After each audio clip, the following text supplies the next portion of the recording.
But Shaffer, I mean, the fact that he's such a phenomenal musician is like people never balked. You say to Liberace, you're playing with Paul Shaffer. You say to Eric Clapton, you're playing with Paul Shaffer. Nobody ever said, "Oh, who's Paul Shaffer? What does he do? I got to hear him." Nobody questioned it. That band, like Will Smith, Will Lee, and Anton Fig, like those guys are all that.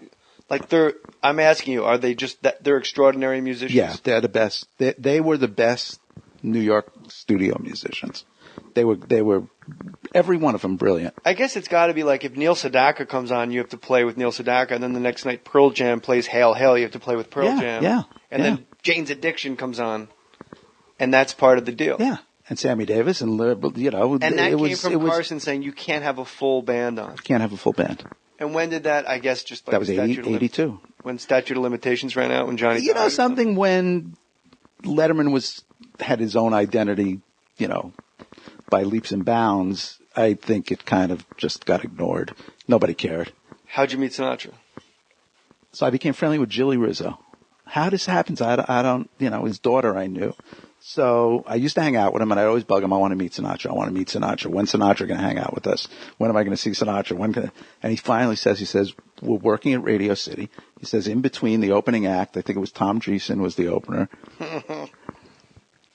In between the opening act and Sinatra, come to the stage entrance, and I'll take you upstairs to meet him. I said, great.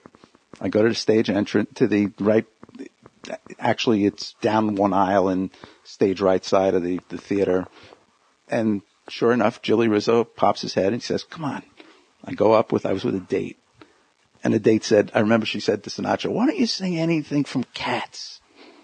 tells you when it was. Sing something from Cats. And you know what Sinatra's response was? I can't remember that shit. Why would he sing anything from Cats? Who the fuck knows? I'm with a date, What? You can't trust him. He's got the whole Gershwin catalog.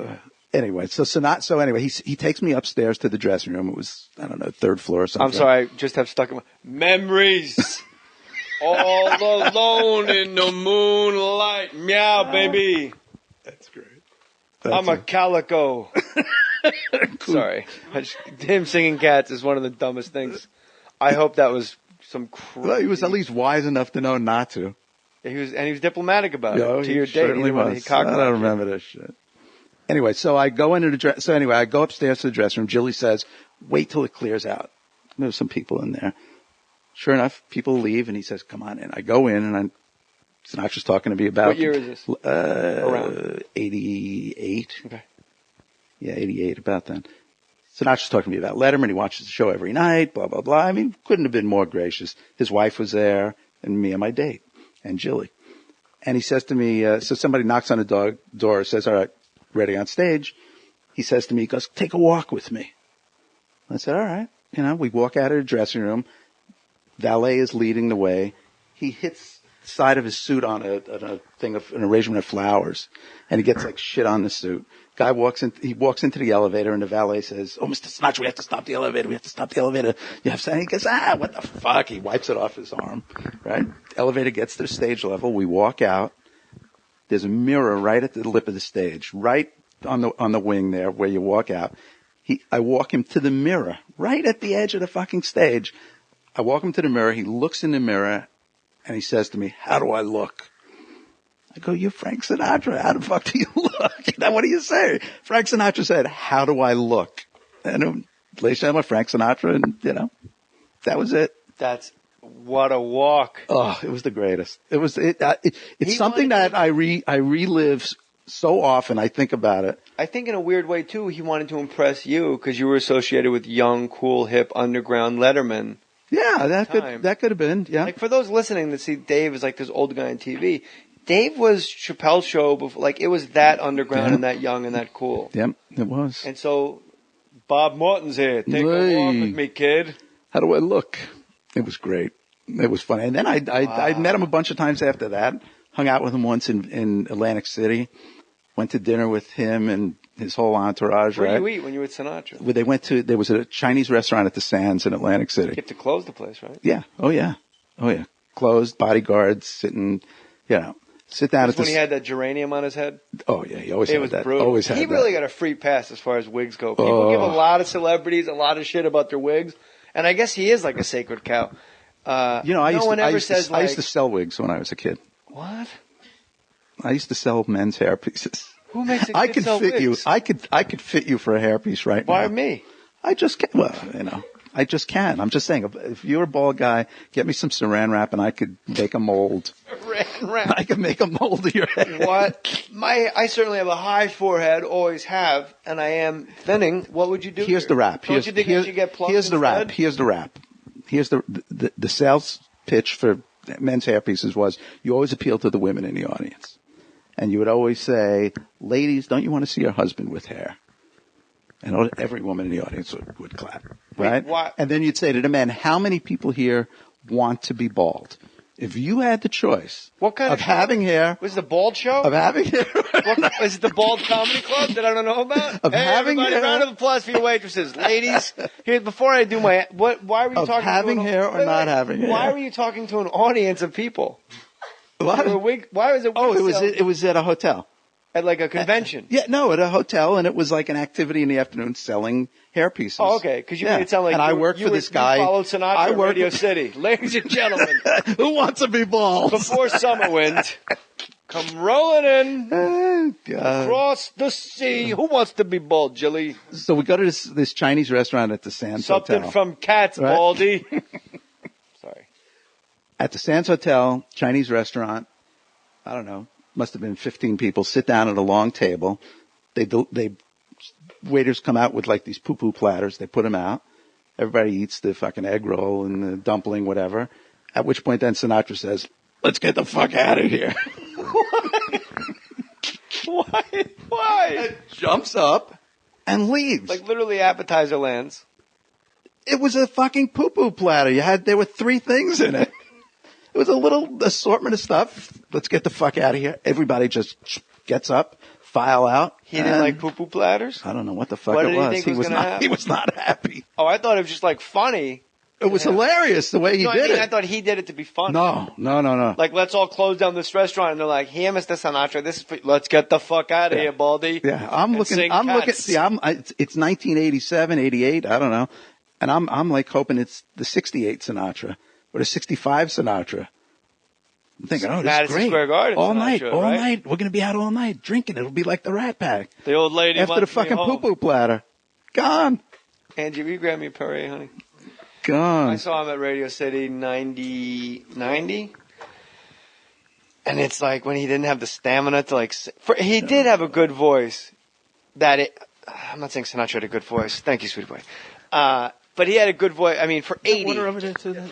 Oh, thanks. Man. He had a good voice for 80. It was good. And like Tony Bennett's another guy where you're like, where the fuck are you getting this from? Like my grandparents can barely speak. And you're like, I took a trip on a train and I thought about you. Bob Morton, I thought about you. Always does that. A friend of mine saw a rehearsal of Tony Bennett somewhere. I don't want to make up some fucking bullshit place. Was it you? No, I saw Sinatra rehearse. I might have told you this somebody story like you at Rockefeller Center. And he goes, no, it was a big, huge, empty theater, like for sound check. And Tony Bennett goes out in like his slacks and his like Goomba fucking like Adidas jacket. And he goes, I left my heart. Thanks for remembering. In like he fucking practiced his ad lib of the people applauding, like, oh, thanks for remembering. Oh, is that funny? And then he goes, I know the routine, so put another nickel, hold my cash. That's it. There's no one there. I saw Sinatra at Radio City, and he was too old, didn't have the stamina to do like the hour and a half Sinatra show, so he broke it up. Do you remember this? He would do like jokes off index cards in the middle. Oh, I never saw that. So he sings for like a half hour. I remember he'd have Frank Jr. No, Frank Jr. wasn't. Who looks alarmingly like David Tell, doesn't he? Frank Sinatra Jr. looks like David Tell. I don't see that at all. What are you talking about? He does. He doesn't look like David Tell. So he goes on, in my opinion, on my podcast. He looked, My garage. I start crying. My garage. Something about my podcast. He looked, so Sinatra does a half hour, and it's incredible. I was with Dan Rosen, a comedian from Baltimore, and then he goes, sits down on a stool, and he's got index cards. He goes, all right.